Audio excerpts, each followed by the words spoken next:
नमस्ते दोस्तों, मैं प्रीति तिवारी आप सबका स्वागत करती हूं अपने चैनल पीटी मेहंदी आर्ट पर। आज मैं आप सबके लिए एक करवा चौथ स्पेशल मेहंदी लेकर के आई हूं, जो मैं अपने लेफ्ट हैंड से राइट हैंड पर लगाकर दिखाऊंगी। इस डिजाइन को बनाते वक्त मैंने एक छोटा सा ट्रिक का यूज किया है, जिसमें मैंने एक फेविकोल का ढक्कन और एक ब्रश का यूज किया।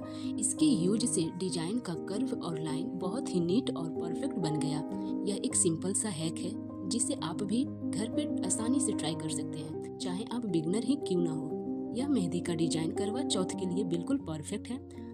आप वीडियो को एंड तक देखिए और मुझे कमेंट करके बतलाइए कि आपको यह डिजाइन कैसा लगा। और हाँ, अगर आपको वीडियो पसंद आए तो लाइक, शेयर और सब्सक्राइब करना ना भूलें। तो चलिए शुरू करते हैं मेहंदी का डिजाइन बनाना।